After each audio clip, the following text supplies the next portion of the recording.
Social media celebrity Mona Lisa వివాహం ఇప్పుడు జాతీయ స్థాయిలో పెను సంచలనంగా మారింది. ఆమె భర్త ఫర్మాన్ ఖాన్ పై మధ్యప్రదేశ్ పోలీసులు పోక్సో చట్టం కింద కేసు నమోదు చేయడంతో ఈ ప్రేమ కథ అనూహ్య మలుపు తిరిగింది.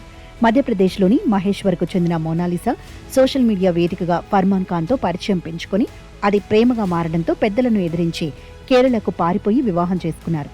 మార్చి 11న తిరువనంతపురంలోని అరుమనూర్ ఆలయంలో జరిగిన ఈ వివాహానికి కేరళ విద్యాశాఖ మంత్రి వి శివన్ కుట్టి వంటి ప్రముఖులు హాజరు కావడం అప్పట్లో హాట్ టాపిక్ గా మారింది.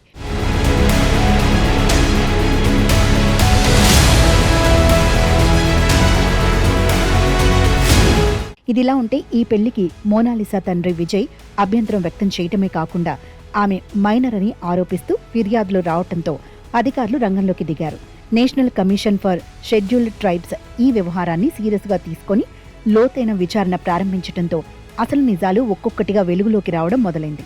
ఈ విచారణలో భాగంగా పోలీసులు మోనాలిసా స్వస్థలమైన మహేశ్వర్లోని ఆసుపత్రి రికార్డులను పరిశీలించగా ఆమె పుట్టిన తేదీ 2009 డిసెంబర్ 30 అని తేలింది. అంటే వివాహ సమయానికి ఆమె వయసు కేవలం 16 ఏళ్లు మాత్రమే కావడం గమనార్హం.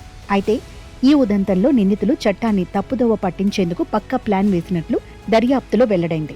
కేరళలో పెళ్లి రిజిస్ట్రేషన్ కోసం వారు నకిలీ పుట్టిన తేదీ ధృవీకరణ పత్రాలను సృష్టించినట్లు అధికారులు గుర్తించారు. ఆలయ అధికారులు స్థానిక గ్రామ పంచాయతీకి తప్పుడు సమాచారం ఇచ్చి మైనర్ వయసును దాచిపెట్టి ఈ వివాహాన్ని చట్టబద్ధం చేసుకునే ప్రయత్నం చేశారు. నిందితులు సమర్పించిన గుర్తింపు పత్రాల వివరాల ఆధారంగానే తాము వివాహం జరిపించామని ఆలయ కమిటీ ప్రతినిధులు వివరణ ఇచ్చుకున్నప్పటికీ చట్టపరంగా అది నేరంగా పరిగణిస్తారు.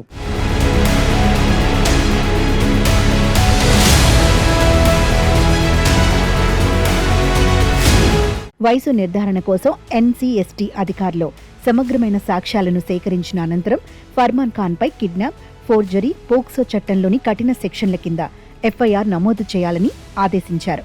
మైనర్ బాలికను ప్రలోభాలకు గురిచేసి తప్పుడు పత్రాలతో పెళ్లి చేసుకోవడంపై ఇప్పుడు మధ్యప్రదేశ్, కేరళ రాష్ట్రాల్లోని సామాజిక వర్గాల్లో తీవ్ర చర్చ జరుగుతోంది.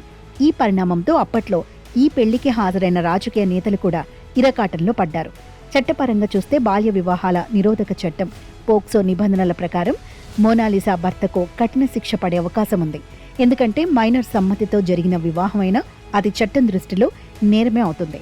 పోలీసులు ప్రస్తుతం నకిలీ సర్టిఫికెట్లు తయారు చేయడంలో సహకరించిన వారి కోసం కూడా గాలిస్తున్నారు. ఈ వ్యవహారంలో ఒక పెద్ద నెట్వర్క్ ఉండే అవకాశం ఉందని అనుమానిస్తున్నారు. అటు సోషల్ మీడియాలో నిత్యం యాక్టివ్గా ఉంటూ లక్షలాది మంది ఫాలోవర్లను సంపాదించుకున్న ఈ జంట ఇప్పుడు కోర్టు మెట్లెక్కాల్సిన పరిస్థితి రావడం వారి అభిమానులను షాక్కి గురిచేసింది.